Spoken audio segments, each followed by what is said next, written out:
time aside so we're able to answer any and all questions that you may have if you're interested in joining our team here at Fenix. So we want to obviously get feedback on what you want to know. We've got a couple of commonly asked questions as well, so hopefully you gain a little bit more insight into what we're looking for and what the position entails to see if this could be a good fit. And I think before we get started here, it would be great for us to kind of tell you a little bit more of who we are as well. So, Melanie, let's start with you. Yeah, so my name is Melanie Acosta. I am a junior recruiter here. I did want to share a quick little fun fact with everyone. I love cats. I have two of my own, Bernie and Dean. So I'm pretty much obsessed with them. But yeah. Crazy cat lady. And how long have you been working with the team now, Melanie? Probably, I think, around 9 months now. So okay, awesome. And my name is haylie. I am also a junior recruiter who's been with the company for about 1.5 years now. And a fun fact about me is I love music and fashion. Awesome. Thanks for sharing. I'm Kat Ingus. I've been working with our team for a little over 8 years. Started off in sales, transitioned into recruiting. Now I kind of manage our team and the office and have transitioned into running my own business as well. So I'm not always in the day-to-day as far as recruiting is concerned, but I've been around the block for a bit. And fun fact about me, I love raccoons. And they love you. Yes, I hope they do. I hope I can get all the raccoons over here. Awesome. So let's dive right into it, I guess. Let's do it. So ideally, some of the questions that we're in particular answering, our organization as a whole, we handle sales, marketing, and consulting. The position that we are looking to fill primarily is within the sales team. So some of the questions in particular that we're going to be going through are geared towards the sales department, but we do have other departments and other positions that we're hiring for in different seasons based on how our company is growing. But let's start off, first of all, if you're looking to join our team, do you have to have sales experience?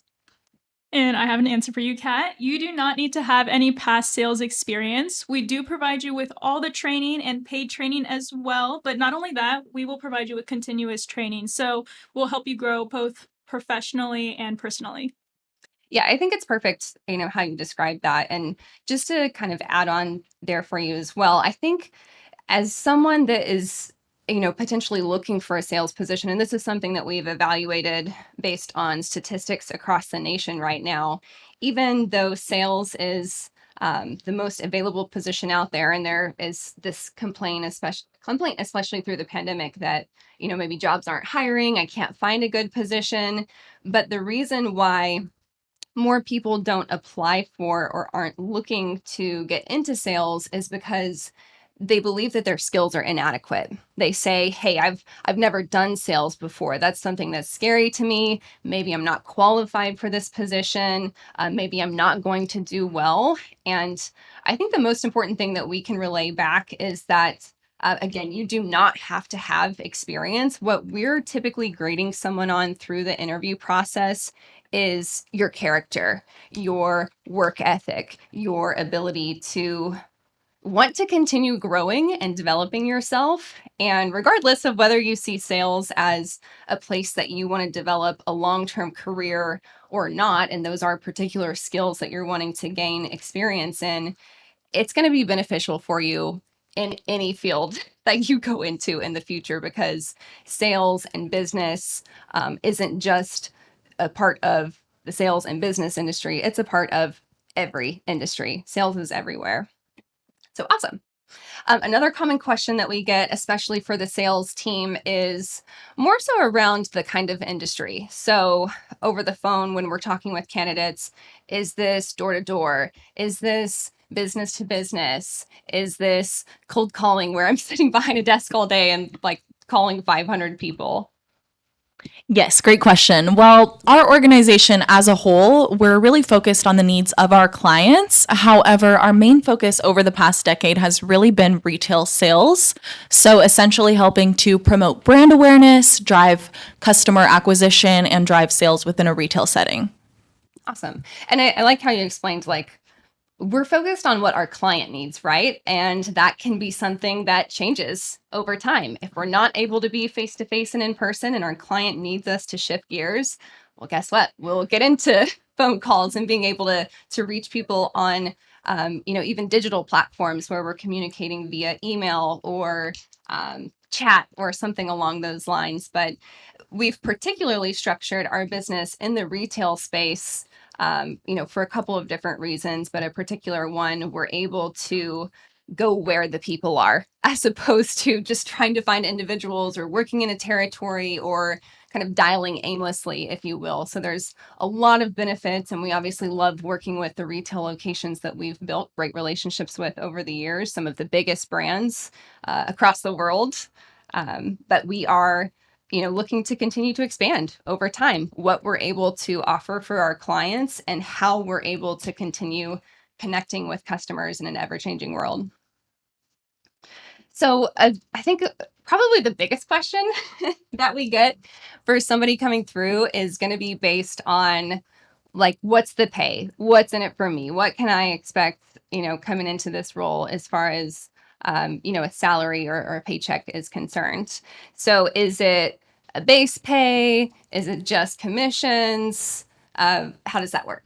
Yeah, so we do provide an hourly base pay plus the opportunity for commission if anyone wants to like to add on to that too. But Yeah. So I think an important thing for us, and there's, different kinds of industries that we've been able to evaluate and kind of find our own middle ground, right? So some sales companies are commission only, and that can be scary for someone that doesn't have any sales experience or is concerned around, hey, I have a family, I have needs to meet. And so I need, kind of more of that guarantee that I have a set amount of income coming in. And that's understandable, right? And then on the other hand, you have individuals who are asking this question because they want to know, am I going to be rewarded based on the amount of work that I put in? Is there a cap? If I'm with the company and I'm busting it, I'm here for years, I'm doing the right things, is the top amount that I'm going to make $50,000, $60,000, or what's the opportunity there? So we came up with a model, at least in this point in time. It's something that we're going to continue to try to grow and change and make better for our employees coming in, to where you get a little bit of both. We have a base in the event that you've got a rough week.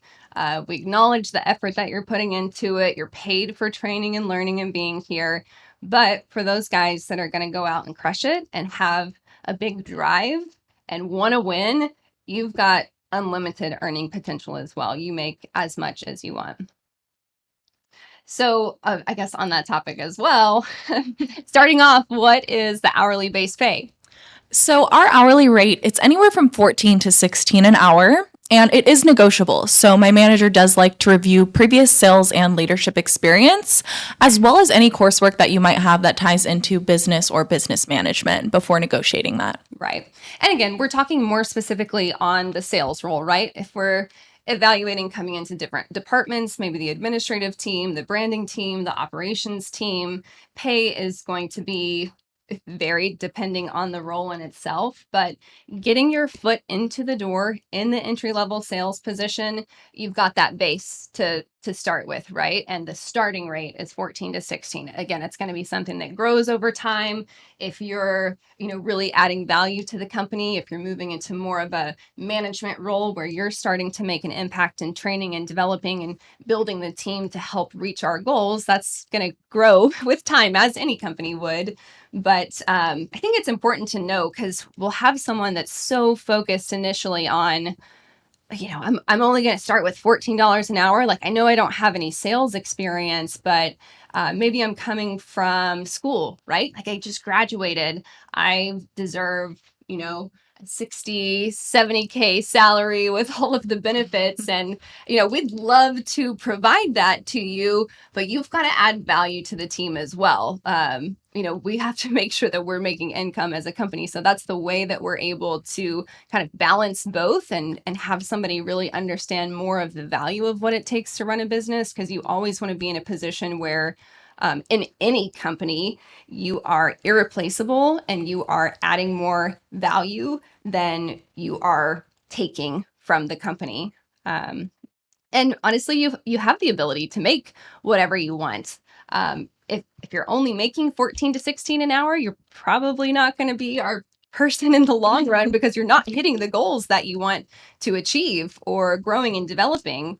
The average pay for our representatives right now is just under $1,000. So that kind of gives an idea as far as commissions and earnings are concerned and things like that. We work with some of the biggest brands in the nation as well. So companies that everyone is familiar with, products that everyone uses. So we kind of nicknamed it cupcake sales, if you will, as well. So it's very easy if you put your mind in the right place. You're following the systems and the training that we provide for you to have more of that financial stability. And it can be rare for someone that is coming out of school or someone that didn't even go to school that's just looking to get their foot in the right place to have an opportunity to make $100,000 a year, $120,000 a year based on the amount of work that you put in.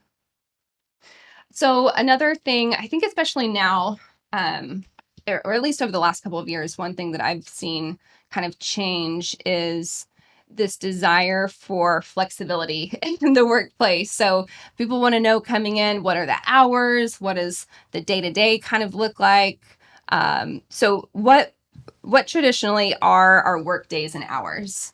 So it can depend on the client or campaign that you're assigned to, but most commonly for the sales team, the work days and hours for a full-time schedule are Thursday through Monday, with the hours being from 10 a.m. to 6 p.m. or 11 a.m. to 7 p.m. And for candidates looking for a more part-time schedule, the days are Friday through Sunday with the same hours, so 10 a.m. to 6 p.m. or 11 a.m. to 7 p.m.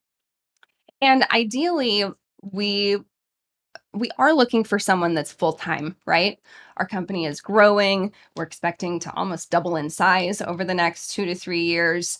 And for someone, typically coming in, you're attracted to the environment because of the opportunity for growth. And to do that, you've got to be here. We need to be able to, train and develop you and have you integrated with the team as much as possible. So ideally, we would like someone to be committed to more of a full-time basis, but it is not uncommon. Something that we've had happen in the past is a business student, especially, or a communications student that has conflictions as far as the schedule is concerned with school, and they're looking for something 2-3 days a week, something that can kind of work around their hours. And it's a person that's going to add value to our team. It's a person that we can initially kind of get in and at least get your feet wet. And a lot of times they're earning great money because they're really driven in those 2 to 3 days that they're here. And that's absolutely a consideration, just primarily for our needs and where we're going long term. We need all hands on deck, right? So as far as the schedule itself is concerned, would you ladies say that the schedule is flexible? I would say it's flexible. Mm-hmm. Yeah, absolutely. Well, we have a lot of students here on the team, and I think, education is really important. So we are willing to work with you around your school schedule and add value as you add value to our company as well. And I think we understand, hey, you're putting a lot of time and probably money and investing yourself into your schooling education, right? So we want you to be able to continue to make that a priority. So typically we're going to work around, hey, if we need you to come in a little bit later on this day, or you need to leave a little bit earlier on this day.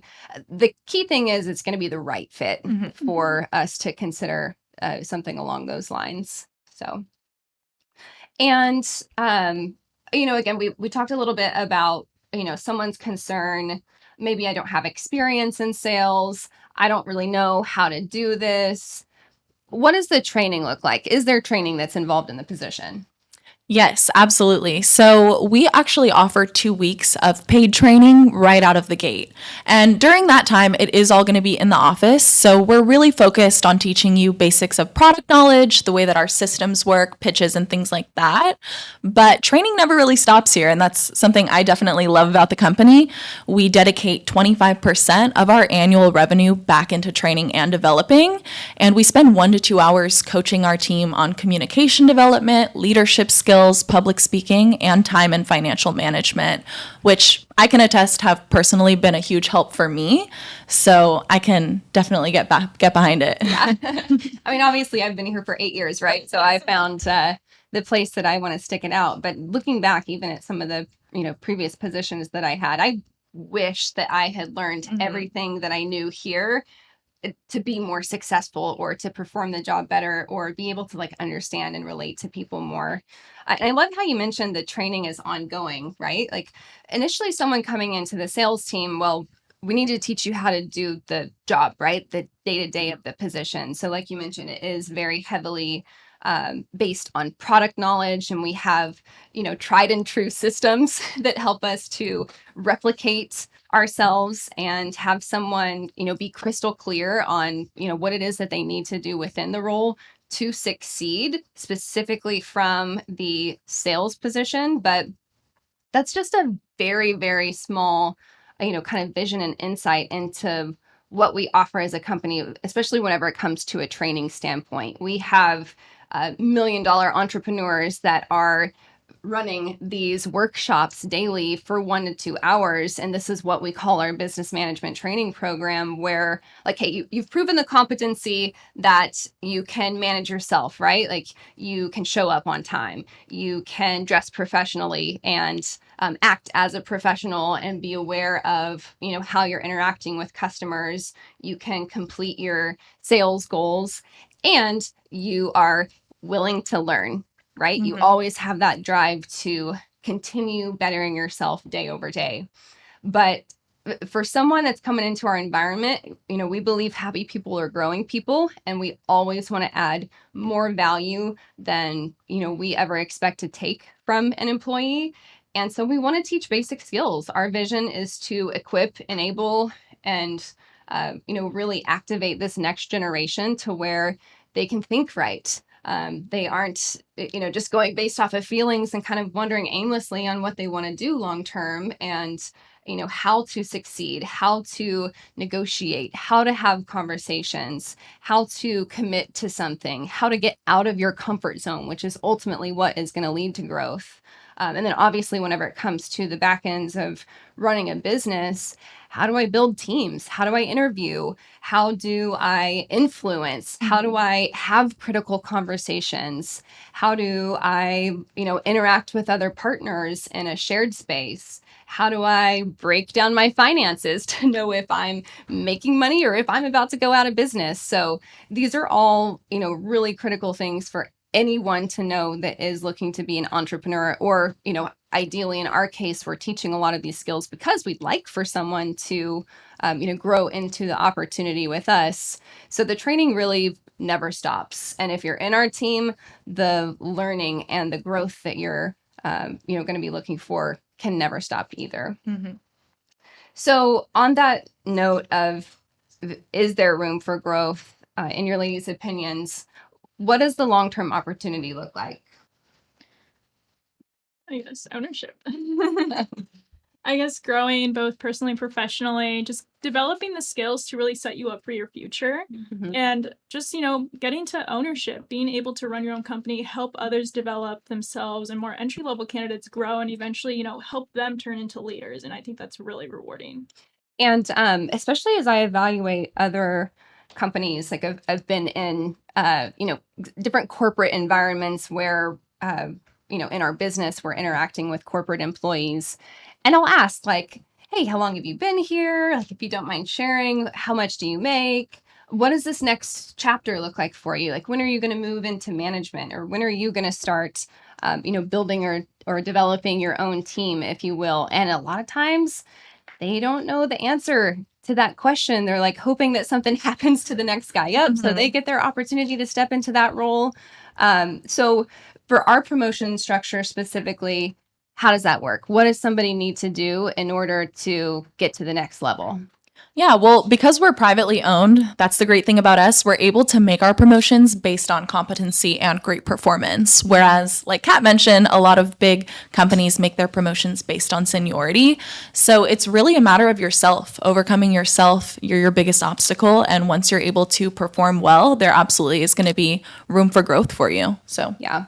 I know when I came into our business, I had come from a different industry and I had moved into a management role and realized, well, like, hey, now I have more responsibility, but actually less pay. And it really doesn't matter how hard that I work.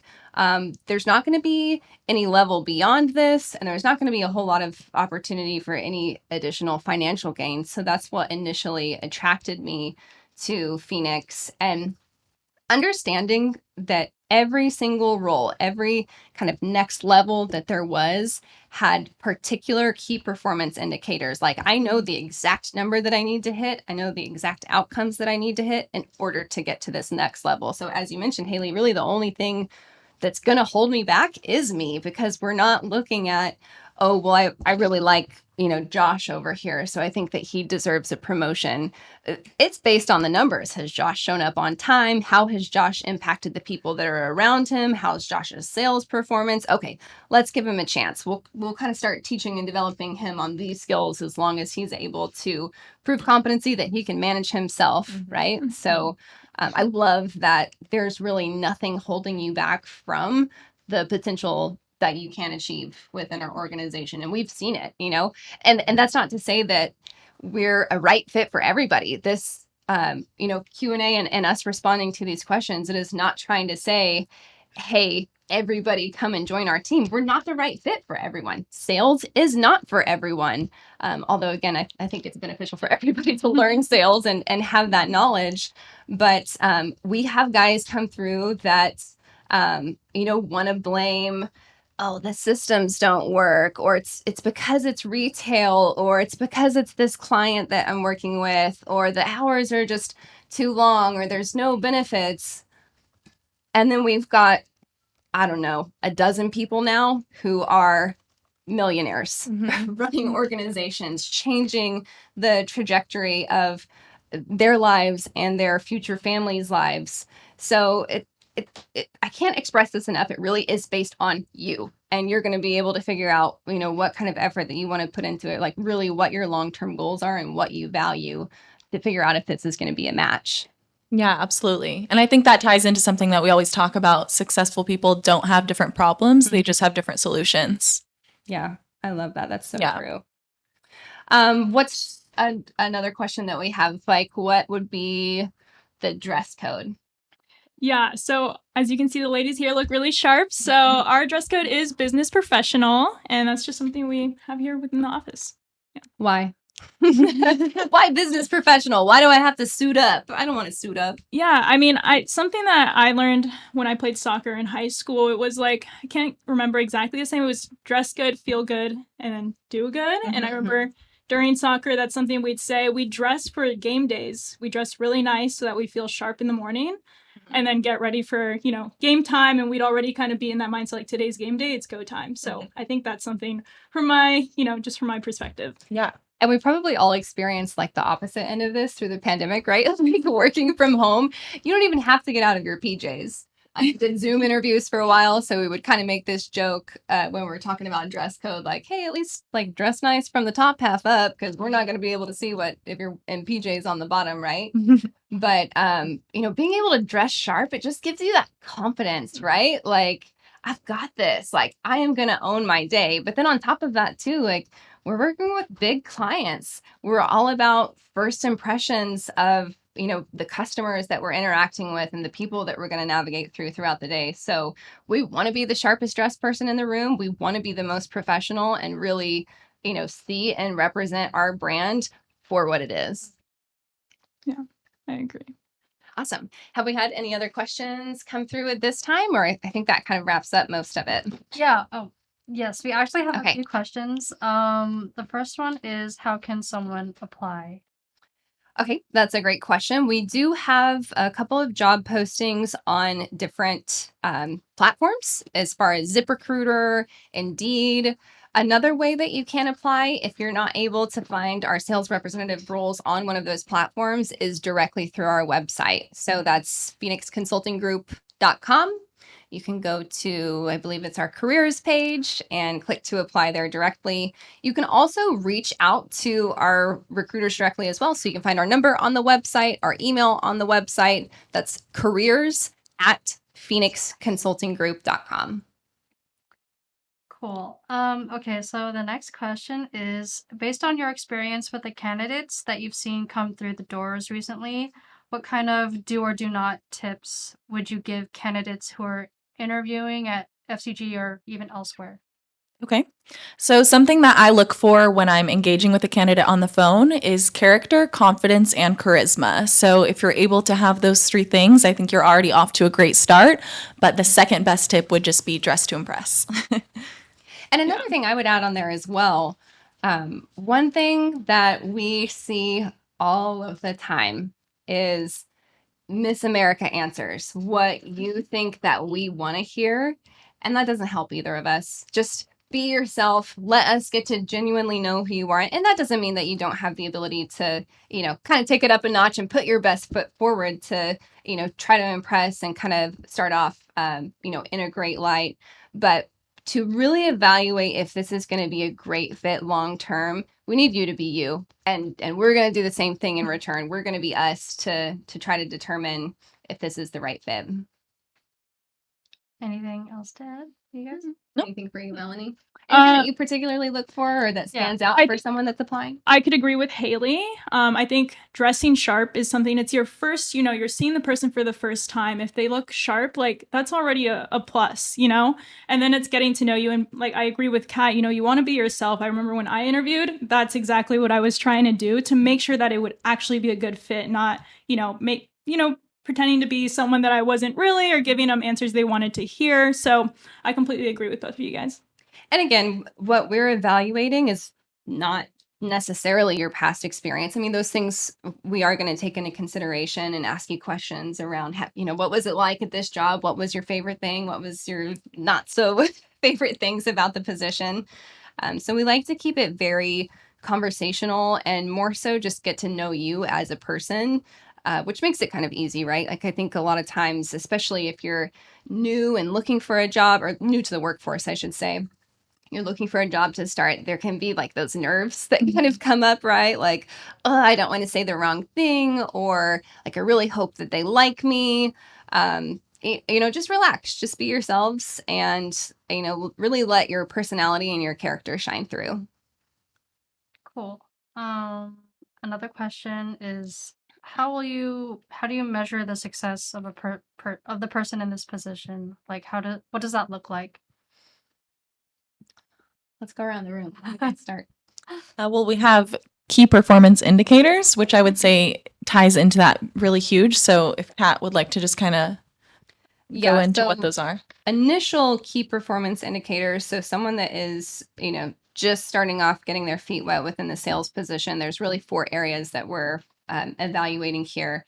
And they're tied around your ability to manage yourself. So first and foremost, do you show up on time? I kind of touched on these a little bit earlier with the Q&A as well, but do you show up on time? Are you dressed professionally? Are you able to make an impact on the people around you? Are you performing well in your job? So sales, are you able to have a certain level of competency to show us that you know what you're doing? And are you continually growing and developing yourself? Do you come into the office every day hungry to learn new things? Are you willing to get out of your comfort zone to be able to grow? Essentially, growth is, I think, one thing like we'll hear commonly for someone coming through our interview process, I'm looking for growth. But do you really mean that? Is more of the question that I'm asking, because everyone, kind of has that in their mind of, oh, that's what I'm looking for, but they don't understand what that actually means. And it is developing yourself. It is becoming better day over day and being able to add more value to a company and to the people around you than you're ever taking. So those are some of the initial things that we're looking for in the entry level role. Obviously, we've got, different key performance indicators as you move into senior leadership, management, assistant management, market director, consulting kind of roles. And that may be a little bit too much to dive into today. But, another indicator of, success, aside from if you're growing as far as a title is concerned, is I think really just evaluating who you're becoming as a person. Like, where did I come from yesterday, a week ago, a month ago? Am I changing? Am I closer to my long-term goals and, where I want to be and the person that I want to become? Or am I further away? Absolutely. Yeah. That was great. We do have a couple of more questions. One coming from Citadel. Thoughts on Sidcore being a pyramid scheme?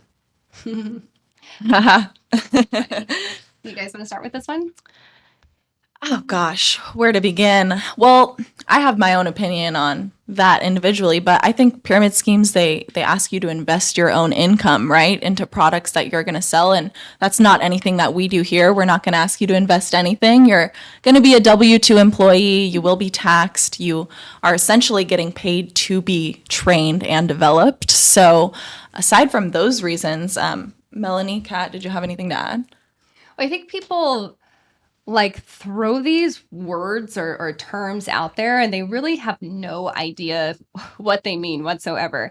There's what's the other one that I'm thinking of? So part of what you're describing as well is more along the lines of multi-level marketing, which we are also not. That's where they're asking you to invest, and particularly buy products, Right. and then you're supposed to have X amount of people under your team to be able to get this and do this. A pyramid scheme, first and foremost, is illegal.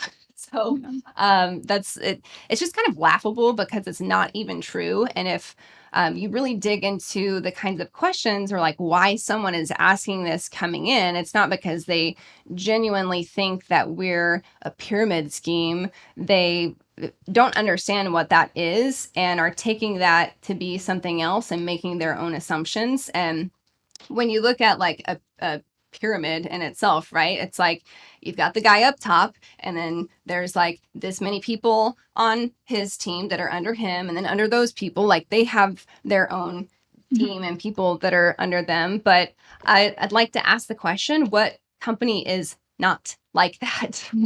Anywhere that you look, there is going to be a president and executive staff that oversees and manages the team, and mid-level management under that, and assistant managers, and then more of the entry levels coming into the business. So again, it's just something when I hear that question, I kind of laugh about it in itself because it's not even remotely close to the truth and what we have to value. And if you're asking those kinds of things, you're probably not actually doing your research to see what kind of a company we are, or our culture, or the value that we've added, the fact that we've won best places to work for 10 years in a row, and that's how long we've been in business. The fact that we're number one in providing quality sales and new customers for our clients, that we're the best in the industry of direct sales for what we do. But really for us, it's diving a little bit deeper into somebody's question on why are you asking that? What do you think that a pyramid scheme or a multi-level marketing setup is, so we can make sure to address it's hey, well, if you're not looking to do sales or talk with people, well that's not a match, right? But that's not what these things are. Right. And then even on top of that, obviously, the huge Fortune 500 companies that we represent would never be affiliated with a pyramid scheme. So yeah, AT&T is going to, sign up to work with a illegal company. We have time for one more question. We have a question from Colleen Doyle.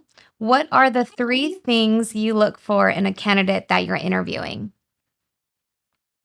Well, I think I already kind of touched on that, but my 3 C's would be character, confidence, and charisma. So if you have all 3 of those, I am super excited to bring you in. But even 2 of the 3 is something that definitely is a great skill to have. So character, confidence, and charisma. Yeah, I think for me would be the same, but one thing I think I would look for as well is energy and personality. You know, how are you expressing yourself, the way you're expressing yourself as well, and what you're looking for. So I would agree with Haley, but just adding on those couple of things there. I have a hard time pinpointing like three particular things because it's for me a lot more based on, the kind of and flow of conversation that we're having because I want to get to know you as a person. And just because you don't have confidence, that doesn't mean that we couldn't help you gain confidence. So if you have at least the character and the drive to get better, like, hey, those are some things that we can work with, right? In particular, I like to see somebody with a competitive background. Generally, that means you care about the name that's on the back of your jersey. You care about how you show up. You want to win, and that you do well in a team environment. You're not, always selfish and focused on yourself. You want to be able to rise and lift those around you and kind of create more of that healthy competition.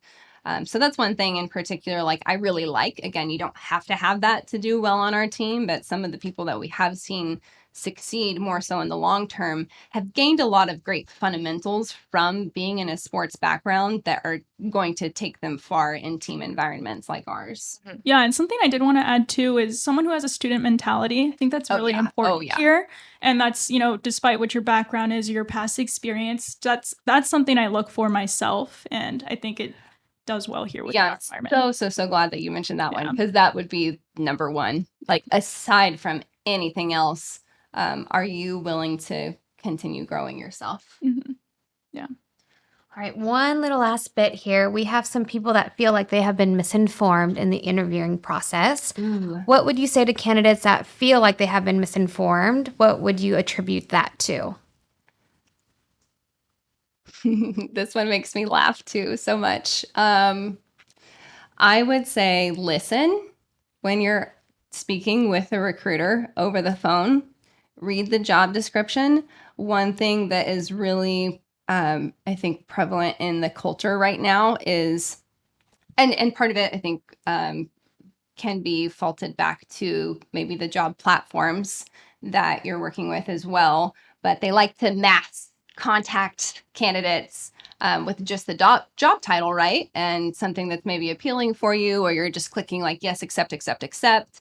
And you don't really know what it is that you're applying for. And then whenever you're on the phone, we have initially a like 10-minute conversation to pre-qualify if you're going to be a good fit for this position, in which case we are going over what the day-to-day of the role is. So, hey, you're going to be working with this client. We work in retail locations. You're going to be interfacing with customers and communicating with them. And depending on someone's, desire, kind of what they're looking for as far as growth or things like that, we may tease out some more of, what the opportunity looks like long-term to grow with our team. But if you're genuinely, invested in that conversation and researching the company before you come in, there are no surprises. We are extremely transparent in what our advertisements say, to what is going on the phone, to what is happening in the first round interview, second round interview, onboarding process. I think that it's easy for people to point the finger outside to say, like, oh, you did it's kind of more that victim mindset, right? Like, oh, I didn't know this, because it's something that you kind of get into and it makes you feel uncomfortable, right? You have to get out of your shell. And that's just the easy way out of it. Like, oh, you made it seem like it was something and it's not. Well, no, we didn't. You either just weren't paying attention or you've created this story in your mind to justify, your own issues with, what it really is that you're looking for. And maybe you weren't honest through the interview process as to what growth actually means to you, or the fact that you want to work in a team and work with customers. So maybe that's a little bit like direct if I were to that stuff. If anybody else wants to add that on, but that's something that kind of makes me laugh as well. Because if you look at our entire process, that's been one of our values, is to make it as transparent as possible. Because there is no good reason why I would want to misinform someone just to get them through the door. Mm-hmm. That is money of mine and of our teams. That is time and energy and focus. Like, I'm not interested in wasting anybody's time, yours or ours. Yeah, absolutely. Ask questions. I love to be transparent. I am just as open to making sure this is a good fit for you as it is for us. So ask questions and I'll be transparent with you. That's why we're doing this today, to bring some more content for you guys. Awesome. Well, we appreciate you joining us. If you do have any other questions that we weren't able to cover today, please feel free to reach out to us on any of our platforms, Instagram, YouTube, Gmail, or I guess just our email address that's on our website.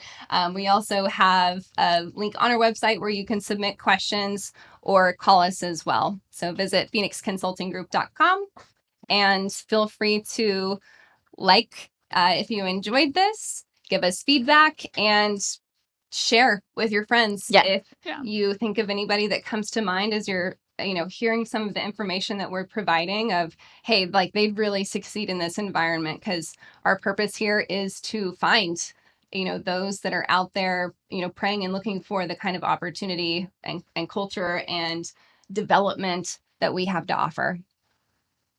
Awesome.